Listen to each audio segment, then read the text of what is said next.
سوال کریں تو کس سے کریں, کہاں جائیں, کس سے پوچھیں.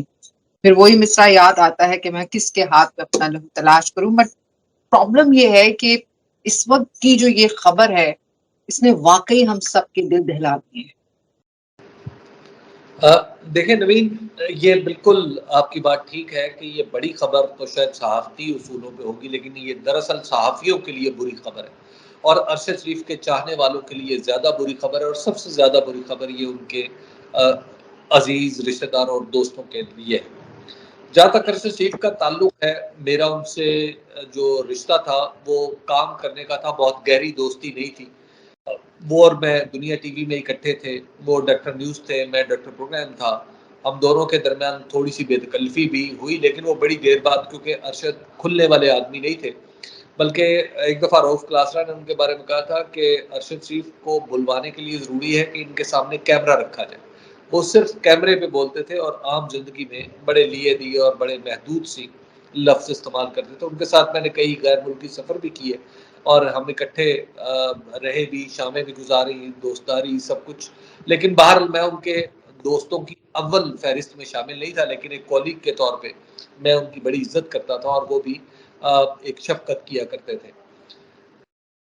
ارشد شریف کو میں پاکستان میں ان لوگوں میں سے ہوں جو یہ سمجھتے ہیں کہ کوئی خیال ایسا نہیں ہے جو ذہن میں رکھا جائے تو اس پہ پابندی لگانے کی ضرورت پڑی ہو, یا کوئی بات ایسی نہیں ہے جو لفظ زبان سے نکلے تو وہ قابل سزا ہو جائے.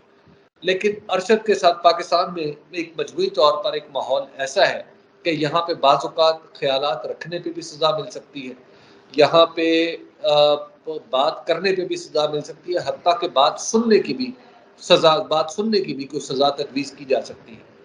پاکستان کے اس ماحول میں ارشد شریف ایک بہت بڑا کام کر رہا تھا. مجھے ان کے خیالات سے اختلاف بھی ہے, ان کے طرز کار سے بھی اختلاف رہا ہے. وہ جن حدود کو جس طرح انہوں نے اپنے حدود کو پھیلایا, میں اس میں بھی شاید ان کا بہت زیادہ معترف نہیں تھا ان کی زندگی میں. لیکن ایک سمپل بات یہ ہے کہ کیا کسی شخص کو کچھ کہنے پہ سزا مل سکتی ہے؟ پاکستان میں ملتی رہی ہے.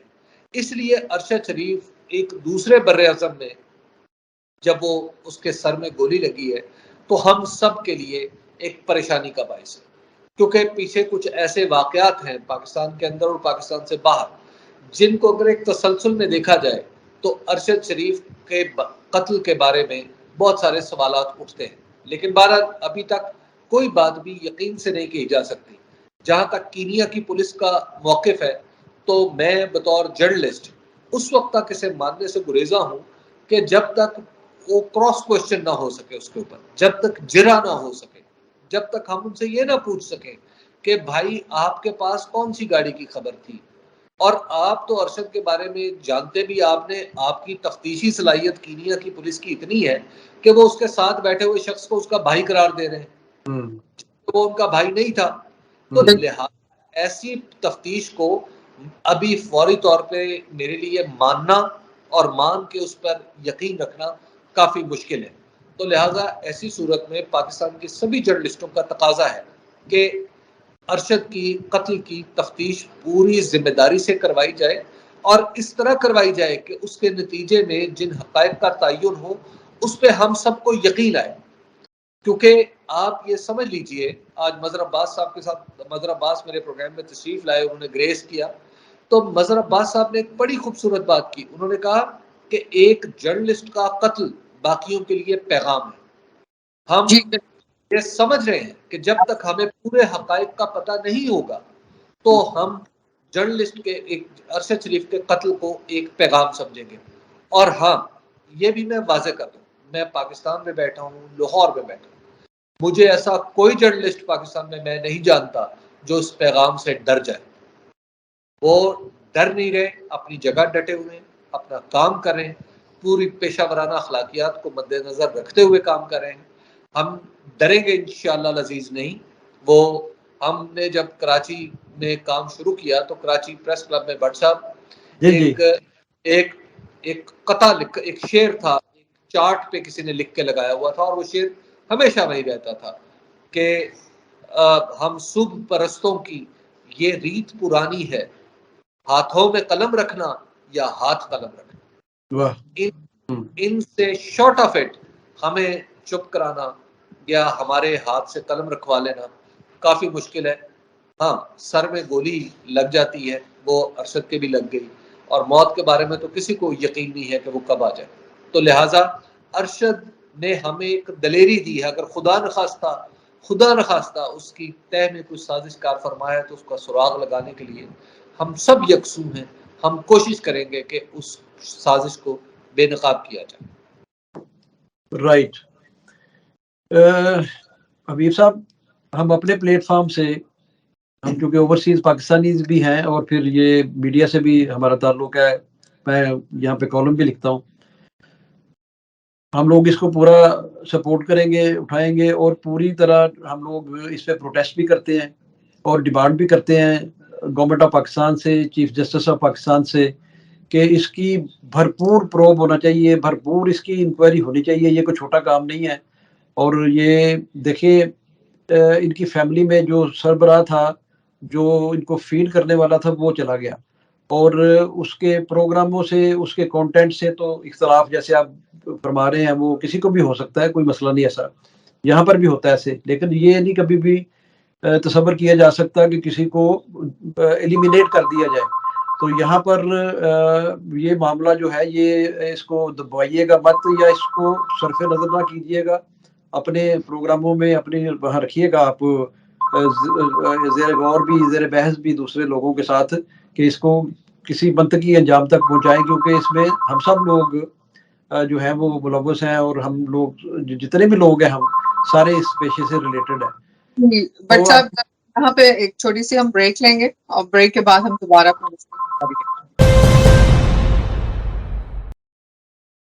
جی، ویلکم بیک۔ حبیب اکرم صاحب ہمارے ساتھ ہیں لاہور سے، اور ہم ان سے بات چیت کر رہے ہیں۔ اب کچھ تھوڑے سے سوالات ان سے لوکل جو ہماری پاکستان کی پولیٹکس ہے اس سے متعلق پوچھیں گے، جانیں گے کہ اس وقت پاکستان میں کیا چل رہا ہے۔ حبیب اکرم صاحب، یہ جب سے یہ رجیم چینج گورنمنٹ آئی ہے، اس وقت سے لے کے اب تک ہم لوگ تو ایک ایسے لگ رہا ہے کہ وہاں پہ کوئی لا اینڈ آرڈر نہیں ہے، جس کو چاہتے ہیں وہ اٹھا لیتے ہیں۔ اس میں میڈیا بھی شامل ہے، اس میں عام لوگ بھی شامل ہیں، پولیٹیشینز بھی شامل ہیں، اور گورنمنٹ جو ہے لگتا ہے اس کو واشنگٹن اور فوج اور پتہ نہیں کس کس کی آشیرواد حاصل ہے کہ وہ اتنی دلیری سے ایف آئی آرز کر رہی ہیں۔ عمران خان پہ 23 ایف آئی آر کر دی انہوں نے، اور پھر یعنی ان کا ایک ڈٹرمنٹ ہے کہ ہم نے عمران خان کو ایلیمینیٹ کرنا ہے، کسی بھی طریقے سے کرنا ہے۔ اور دوسری طرف عمران خان ہے کہ وہ لانگ مارچ کی دے رہے ہیں کال لوگوں کو، لیکن اس میں ان کو ڈیٹ شیٹ اناؤنس نہیں کر رہے ابھی تک۔ تو اس بارے میں کیا کہیں گے آپ؟ کیا مطلب اس وقت جو ہے وہ وہاں پہ ہونے جا رہا ہے، اور اگلا کیا لایا عمل ہوگا عمران خان کا اس بارے میں؟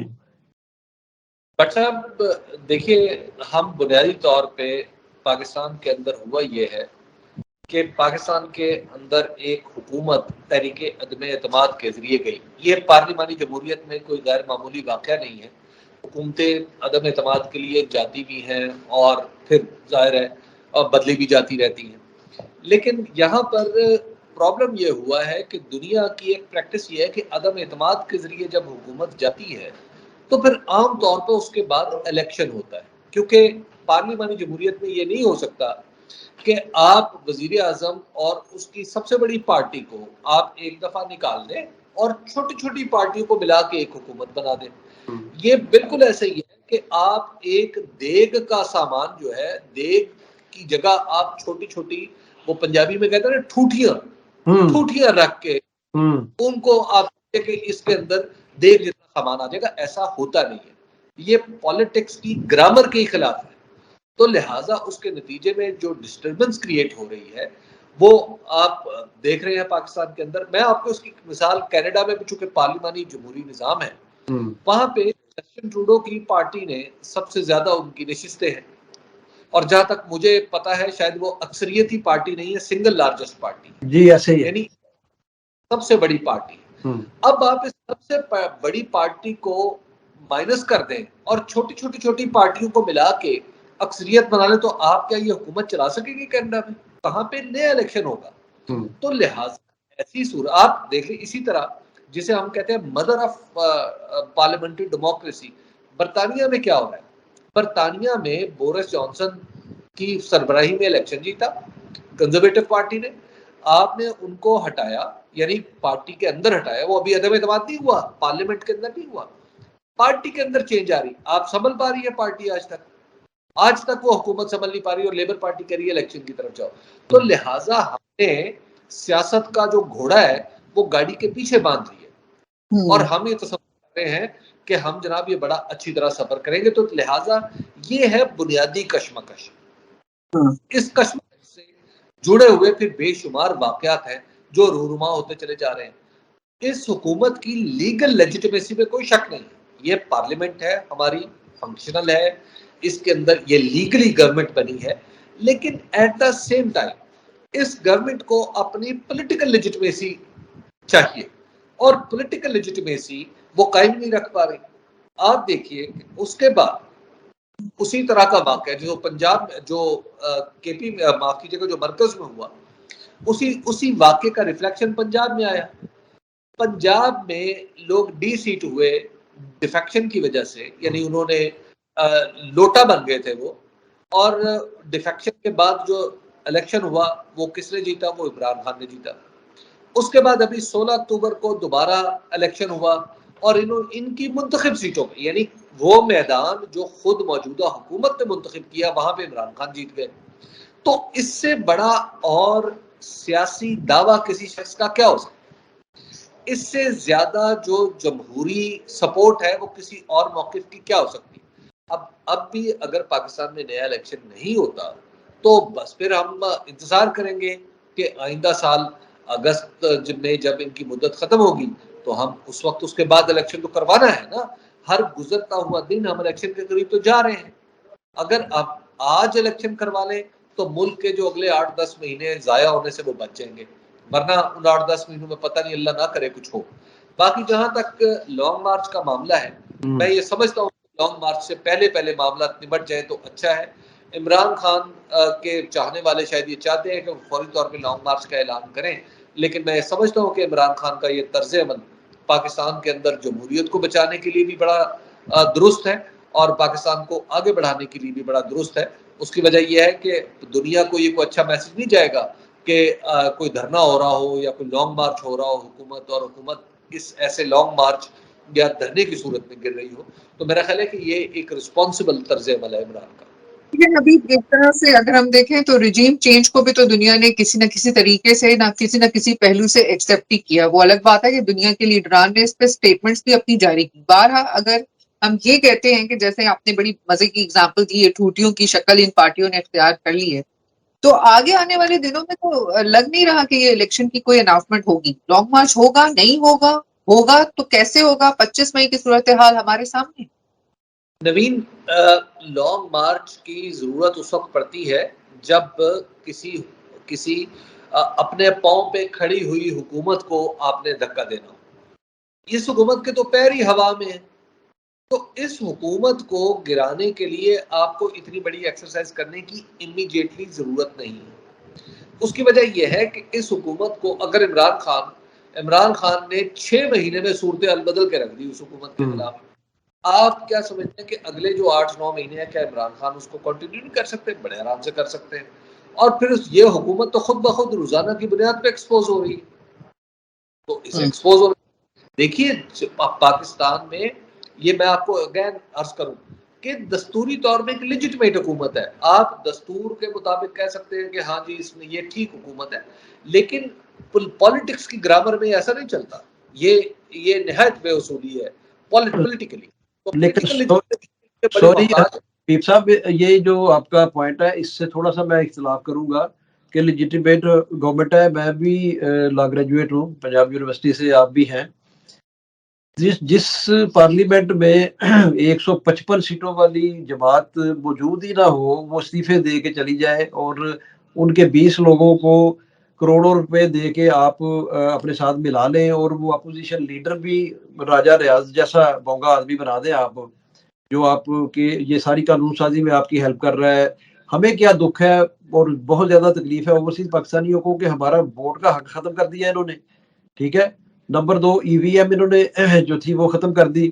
اس کے بعد جو احتساب کے جتنے بھی انہوں نے نئی شکیں ڈالی ہیں, نئے قوانین پاس کیے, اس میں سب میں یہ بری ہو گئے.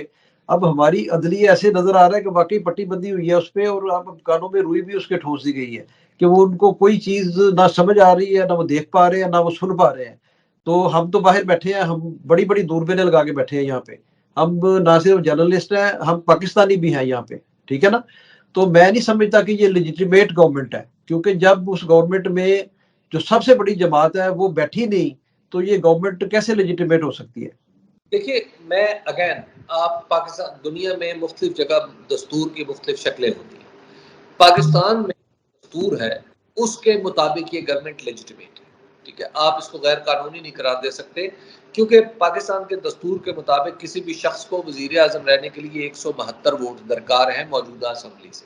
تو لہٰذا وہ انہیں درکار ہیں. ہم, یہ بحث سیاسی ہے کہ اسے کیسے جوڑ کے آپ نے پورا کیا ہے. اہم بات یہ ہے کہ مطلب آپ دیکھیے, اگر مثال کے طور پہ آپ نے, مجھے نہیں پتا کینیڈا میں زمین کی پیمائش کیسے ہوتی ہے, لیکن یہاں لاہور میں مرلوں میں اور کنالوں میں اور ایکڑوں میں ہوتی ہے. تو آپ یہ کہیں کہ آپ نے مرلہ ایک مرلہ ایک جگہ ہے, ایک مرلہ دوسری جگہ ہے, ایک مرلہ تیسری جگہ ہے, ایک کنال 5ویں جگہ ہے, اور آپ نے چھوٹے ٹکڑوں میں آپ کہیں کہ آپ زمین کے 1 ایکڑ کے مالک ہیں, تو بات تو ٹھیک ہے. لیکن وہ 5 مرلے 3 مرلے 2 مرلے کی جگہ کاشتکاری میں استعمال نہیں ہو سکے گی. ٹھیک ہے نا.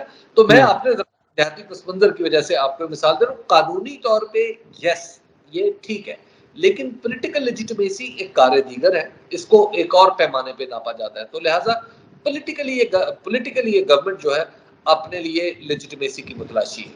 اور جہاں تک آپ نے عدالتوں کی بات کی, دیکھیے پاکستان کی عدالتی تاریخ کافی چیکرڈ ہے. اور یہ بھی عرض کروں کہ پاکستان کی عدلیہ کے بہت سارے فیصلے ہیں جن پہ میں ایک طالب علم کے طور پہ ان کے استدلال سے متفق نہیں ہوں. اور خاص طور پہ جو ابھی ریسنٹلی حال ہی میں جو فیصلے, یعنی 9 اپریل کے بعد جو فیصلے آئے, ان میں سے بعض پر میرے اپنے تحفظات ہیں. لیکن سپریم کورٹ سم ہاؤ اپنا کام کر رہی. اس کے اندر اختلافات بھی ہیں, اس کے اندر اتفاق بھی ہے, لیکن یہ کسی بھی صحت مند معاشرے کی اور ایک مضبوط ہوتی ہوئی کورٹ کی علامت ہے. تو لہٰذا سپریم کورٹ کے اوپر میں سمجھتا ہوں کہ ابھی اس وقت رائٹ ناؤ کوئی ایسی بڑی چیز نہیں ہے جس پہ تنقید کی جا سکے. نو ڈاؤٹ استدلال پہ اختلاف میں بھی عرض کر رہا ہوں کہ مجھے ہے. دوسری طرف آپ دیکھیے کہ عمران خان صاحب کو بھی جو بہت سارا ریلیف مل رہا ہے وہ بھی عدلیہ سے مل رہا ہے. مثلاً ہم یہاں پہ 2 دن پہلے تک لوگ یہ سمجھ رہے تھے کہ جناب عمران خان کو 5 سال کے لیے نااہل کر دیا گیا ہے. لیکن آج جو اسلام آباد ہائی کورٹ میں جو سماعت ہوئی عمران خان صاحب کی اپیل کی, تو اس میں ہائی کورٹ کے چیف جسٹس نے واضح کر دیا اسلام آباد ہائی کورٹ کے کہ جناب عمران خان صاحب وقتی طور پہ 1 سیٹ کے سے نااہل ہوئے. اب وہیں دوبارہ اگر ضمنی الیکشن ہوتا ہے تو وہ لڑ سکتے ہیں. ٹھیک ہے, تھینک یو سو مچ حبیب, بہت بہت شکریہ, آپ نے ٹائم دیا, بہت بہت شکریہ. مزہ آیا بہت عرصے بعد آپ سے بات کر کے, اور یقیناً فیوچر بھی ہم آپ سے بات کرتے رہیں گے. بہت شکریہ حبیب صاحب, اور انشاءاللہ آپ سے آئندہ بھی بات ہوتی رہے گی. آپ نے صاحب آپ کا بہت شکریہ.